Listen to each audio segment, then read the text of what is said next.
Dialogando construimos puentes que nos conectan y nos llevan a nuevos caminos de conciencia. La entrevista.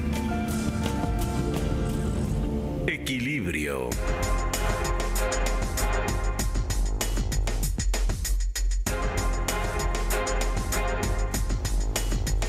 Bueno, quiero agradecer la presencia aquí en este programa del presidente del Consejo Directivo de FIMPES, que son las escuelas de educación superior del país, y rector de la UPAEP, de la Universidad Popular Autónoma del Estado de Puebla, y me refiero nada menos que a Emilio Baños Ardavín. Es un hombre que tengo el privilegio de conocer de muchos años, un hombre inteligente, dedicado a la educación y dedicado a la educación de calidad, que eso es todavía mucho más importante. Emilio, bienvenido a este programa. ¿Cómo estás? Buenos días. Querido Pedro, un gusto saludarte y saludos a todo el auditorio. Un placer estar con ustedes. Pues, Emilio, lo que hoy nos atañe es algo potencialmente peligroso para el país, peligroso, así lo califico, porque esta ley que de manera, vamos a pensar, tímida, se introduce en un congreso local en el estado de Puebla. Tengo información de que lo que se piensa es, una vez aceptado en Puebla, empezarlo a replicar en todos los estados en donde haya gobernadores de Morena, con la idea de que el gobierno tenga injerencia directa en actividades varias e incluso en objetivos de la educación privada.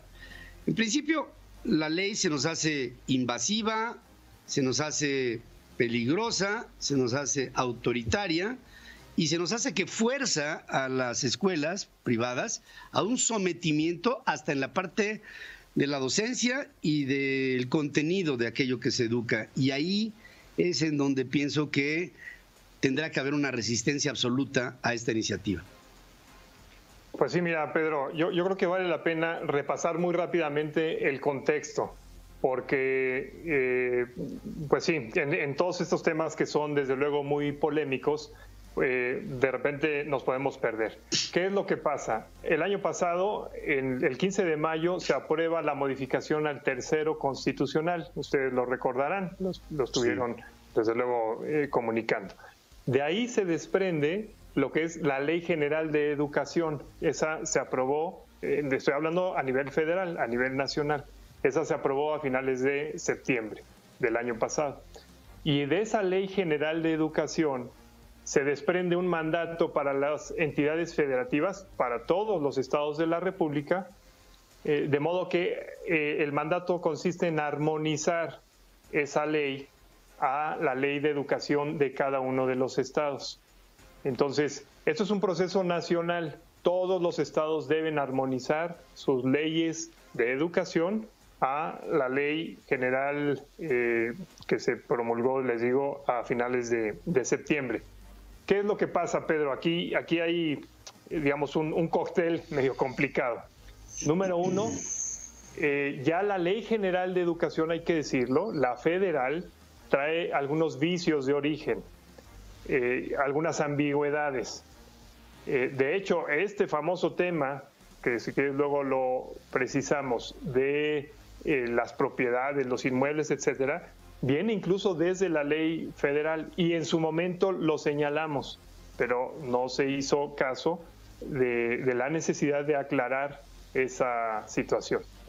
Pero no es todo, eso no es lo único. Hay varios temas que a nosotros nos preocupan, que a la hora efectivamente de que se procesa esta ley en un mecanismo totalmente antidemocrático, sin la participación de los actores aquí en Puebla, en medio de la pandemia, prácticamente en 3 días quedó todo presentado, discutido y aprobado, sin escuchar realmente a los actores y pues todo este bagaje que se hubiera podido incorporar de reflexiones, de discusiones, de clarificación de esos errores que tenía la Ley General de Educación, pues se echó por la borda y no hubo un proceso democrático para aprobar esta ley.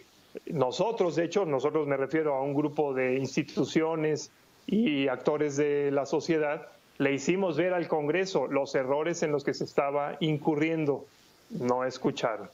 Entonces, ¿cuál es el tema que ahorita está en juego en todo el país? Uno, la armonización, que no quiere decir un copiar y pegar. Para eso no están los legisladores locales.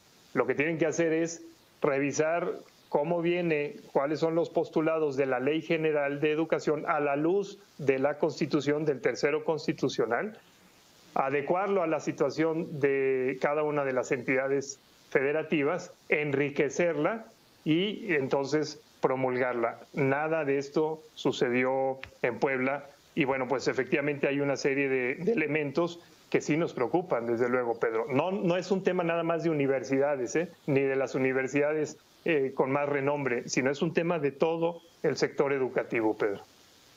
Ahora, Emilio, hay cosas que a lo mejor han venido pasando y por lo que tú quieras, a nivel inercial, pues se aceptan. Si de repente al presidente se le ocurre militarizar el país, pues ahí está. Si se le ocurre paralizar la obra de un aeropuerto, pues ahí está. Pero si se le ocurre tener una injerencia directa con la educación, con la docencia misma, con la esencia de la educación, esto es un principio de adoctrinamiento, como yo lo veo. A lo mejor lo veo de más, pero lo que sí te puedo decir es que si otras han pasado, es imposible que pase. Sí. No, y en eso estamos, Pedro, y qué bueno que esto ha surgido de lo local a lo nacional.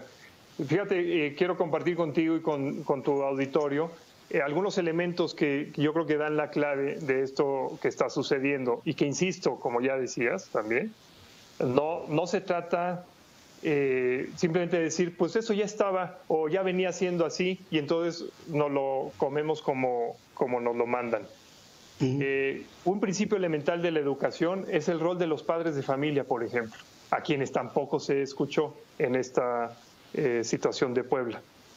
En la ley se establece que los padres de familia, son corresponsables con el Estado.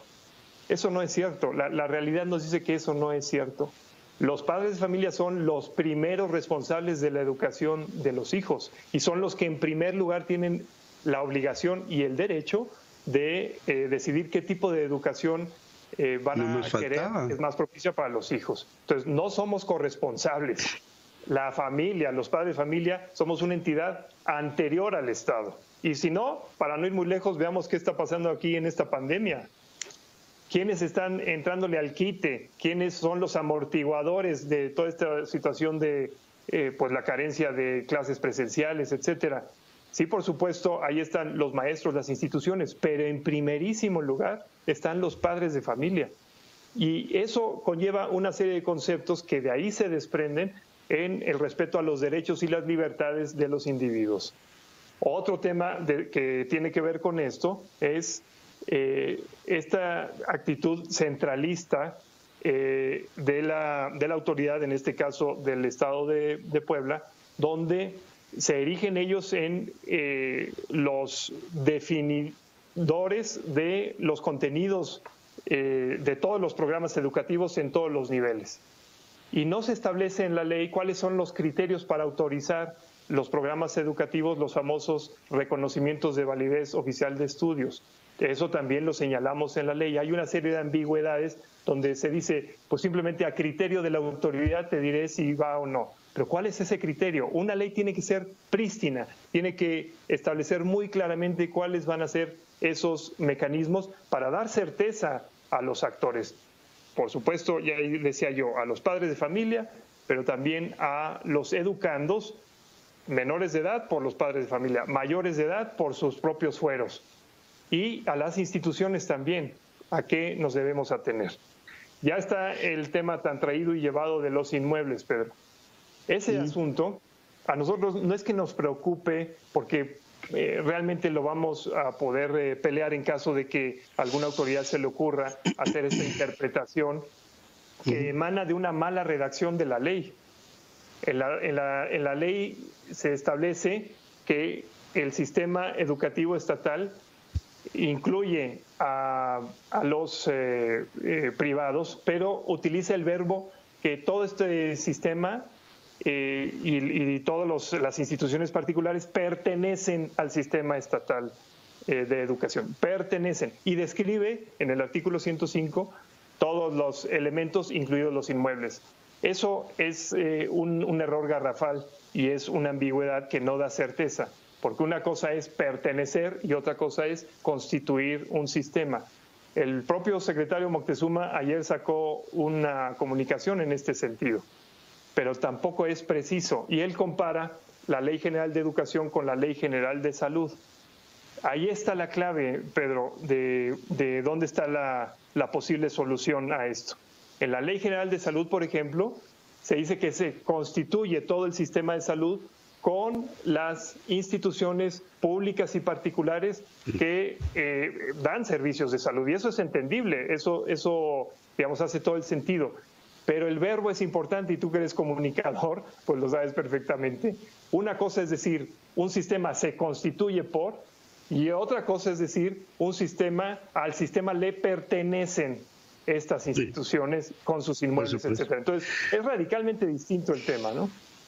Ahora, mira, Emilio, yo pienso que hay simplemente situaciones que no podemos aceptar, y además conociendo la historia y hablando claro, el devenir de los pueblos que han llevado una clara tendencia hacia el socialismo en todos los órdenes, en ellos la educación y el adoctrinamiento. Ahora, yo sé que se han reunido ustedes como entidades privadas de educación.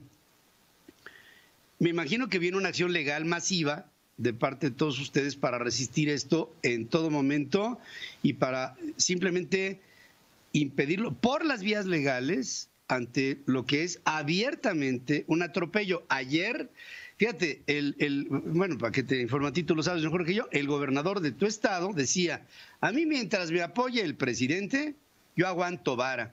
Y yo me pregunto, ¿quién tiene que apoyar al gobernador? ¿El presidente o los poblanos? Esa es una pregunta que me hago.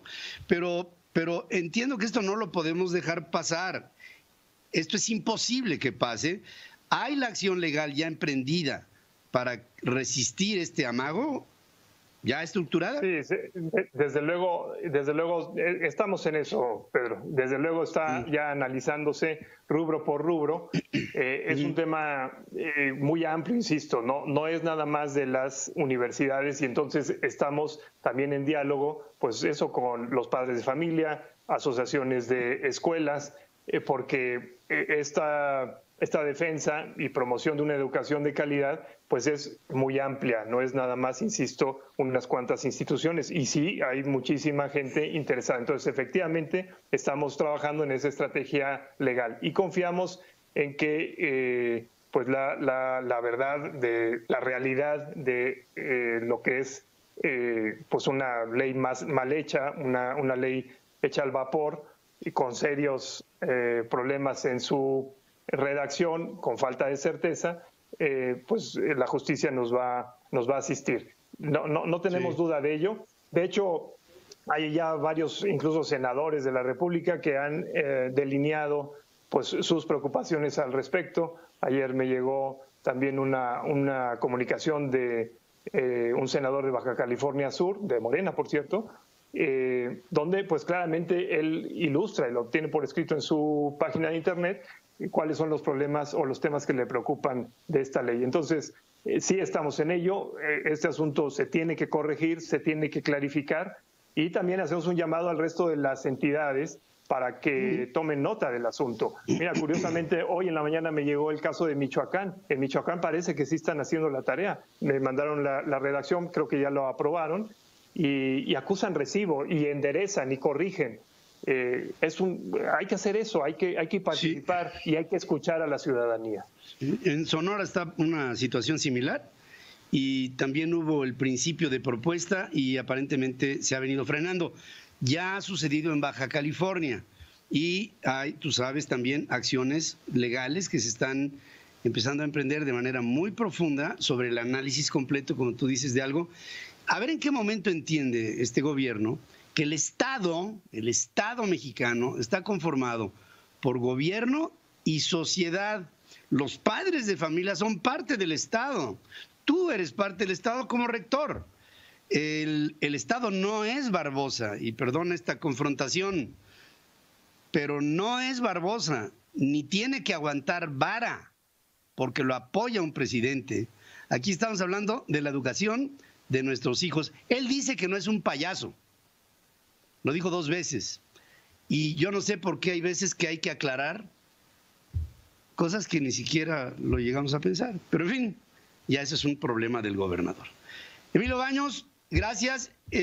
Estaré, como tú sabes que hemos estado siempre, pendientes de la UPAEP como un símbolo de una universidad plural, como debe de ser, abierta, libre en pensamiento y libre a las posibilidades. Si no le das eso a tus muchachos, a tus jóvenes, pues entonces no le estaríamos dando nada a nuestros queridos alumnos de la UPAEP y de todas las universidades en este país. Te agradezco muchísimo y estaré pendiente.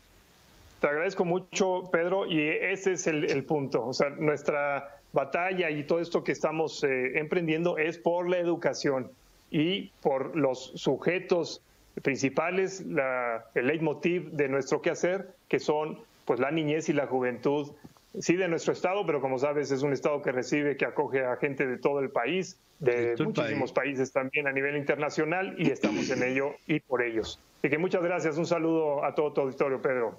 Muchas gracias, esta batalla la ganamos a fuerza. Gracias, Emilio, gracias y buenos días. Rápido, nada más pongo un pedacito, ¿no?